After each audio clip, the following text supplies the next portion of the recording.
This is the Salomon Aero Glide 2, Salomon's max cushion daily trainer, and today I want to give an initial impression as well as first run review of the Aero Glide 2. So let's get to it. But first I want to give a quick disclaimer. Salomon did send me the shoe, but they're not paying me to make this review, and they will not get to review or have any input in this video prior to its release. So with that out of the way, let's get into some of the specs of the Aero Glide 2. So like I already said, the Aero Glide 2 is Salomon's max cushion daily trainer, and I'll start with my initial impressions of the upper. The upper is what Salomon is calling the SensaFit. It is a 3D mesh upper that is lightweight and breathable. The material of the 3D mesh is a little abrasive. It reminds me of some other shoes that kind of fit into the same category, but nothing I'd be too worried about. I did try these on already in the house just to see how they fit and feel before actually going out on a run, and I had no issues with the upper when trying it on in the house for the walk around test. And as you can see, the Aero Glide 2 has some heat transfer overlays to provide support through the forefoot as well as the midfoot and then the heel of the shoe. And these heat transfer overlays do help provide a little bit of support throughout the shoe without adding too much weight to the shoe. Moving on to the tongue of the shoe, this is quite a plush tongue. This may be the most plush tongue I've ever used when it comes to a running shoe. I'm not really sure how this will be once I actually get into the run. Like I said, in that initial walk around the house test, had no issues with the tongue. There is no gusset or anything to the tongue, so it's just freely loose throughout.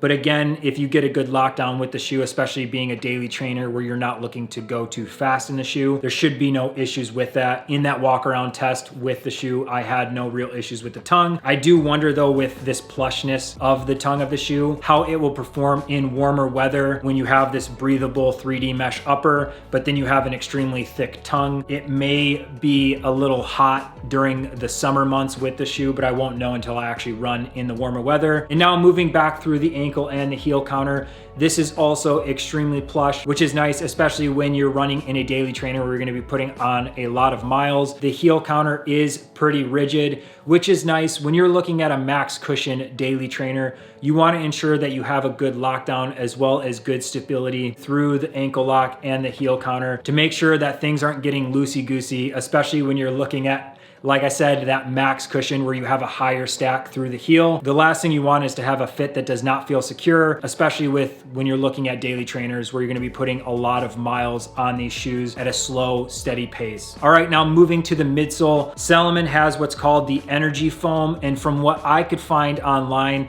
I believe this is an EVA based foam. And from initial feel of the foam or the softness or firmness of the foam, it is a little on the firm side. Even in that initial walk around the house test to see how the fit and feel was with this shoe, it felt a little firm underfoot. I won't really know until I actually get out on my initial run and start to run in it more if the foam breaks in at all and if it softens up over time with miles put on the shoe. But again, when you're looking at a max cushion daily trainer, I actually prefer a firmer midsole with these max cushion shoes if I'm looking at using it as a daily trainer and not a recovery type shoe. I don't want to feel like I'm sinking into the midsole by it being too soft. I've run in some other max cushion shoes where the overall feeling of too soft of a midsole actually made the shoe feel really dead, and I didn't want to utilize it as a daily trainer because I just felt like there was no energy return. So having a firmer midsole is a positive, and I'm really hoping that once I actually get out and run in this, that feeling of responsiveness and energy return while still getting that max cushion and protection in the legs will transfer over to an actual run. Now the stack height of the Aero Glide 2 is 37 millimeters in the heel and 27 millimeters of the forefoot, giving you a 10 millimeter offset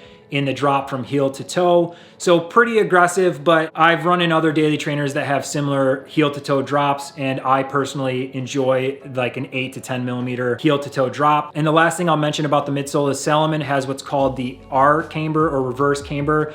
And basically what that is the rocker geometry that exists or the curvature that exists with this midsole to give you that transition from heel to toe as your foot strikes. The R camber is supposed to help, or the rocker geometry is supposed to help with that transition to help give an easier transition through the foot strike as well as provide that extra energy return and propulsion off, so in your toe off with the shoe. The arc camber is just supposed to help assist in making that turnover feel more effortless, and I'm excited to see how that actually feels when put into application. And now the last thing I will talk about with the tech specs of the Aero Glide 2 is the outsole of the shoe. As you can see, the rubber coverage on the outsole is quite a lot, which I actually don't mind for a daily trainer. Salomon has what's called the Conta grip for this outsole. As you can see, the lugs or the pattern of the rubber on this outsole is also pretty aggressive. I did talk about this in my winter running essentials, that if you're looking for a daily trainer for winter specific,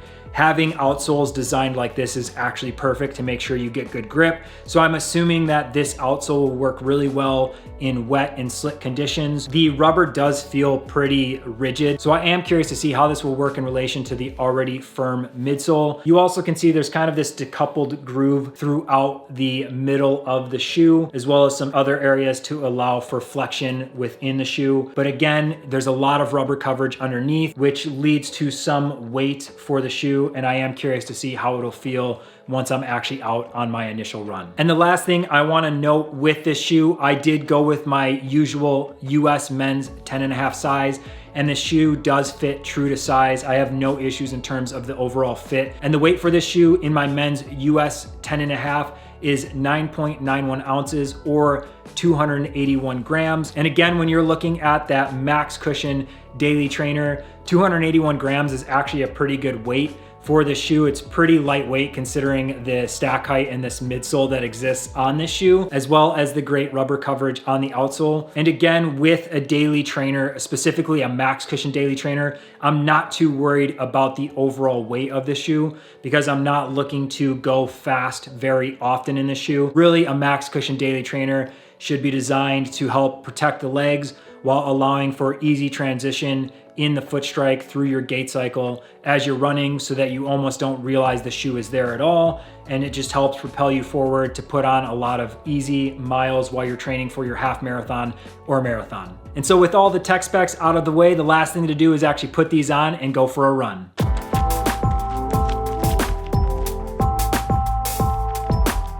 So I just ran my first mile on the Salomon Aero Glide 2, and my first thoughts are, I'm impressed with this shoe. For it being a max cushion daily trainer, the shoe feels really lightweight and responsive, especially coming in at 281 grams. It definitely feels lighter than that 281 grams. The Energy Foam in the midsole did feel firm at first step in, but now that I'm actually running, it feels softer and a little more responsive, which is always a good thing. And then the arc camber technology, so the rocker geometry for the midsole, definitely helped the turnover and the foot strike feel easier and effortless as I'm doing this easy run for 4 miles. Now I know my initial impression of the shoe is really early days, and I'm gonna need a lot more miles on the shoe to actually come to a final verdict on whether or not the shoe makes my running shoe rotation. But if nothing really changes with the shoe from now to, let's say, 50 to 100 miles, then I can definitely see utilizing the shoe for my easy runs as well as my long runs to help protect the legs while also getting that light and responsive feel that I like out of a max cushion daily trainer. So I'm gonna finish this 4-mile easy run real quick, and then I will give my final initial thoughts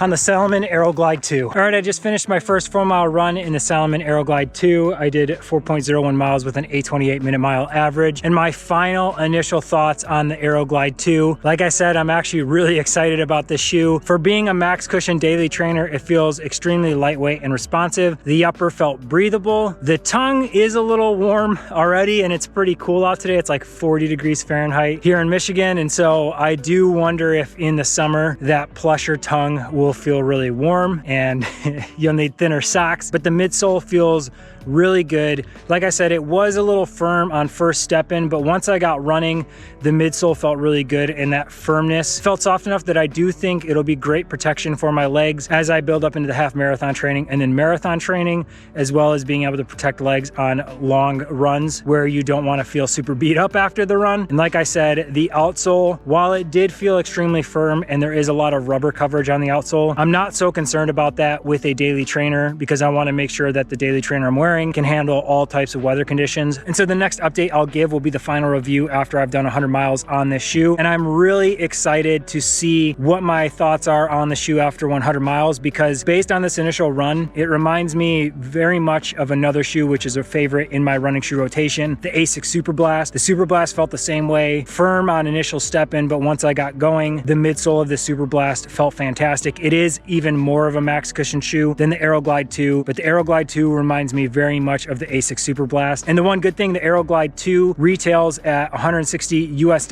on Salomon.com, so it is cheaper than the Super Blast if you're looking for something similar to that max cushion daily trainer shoe, the kind of do-it-all shoe. So far, like I said, it is early days, but I'm really excited about the Aero Glide 2. And like I said, I'll come out with the full review after I put 100 miles on the shoe.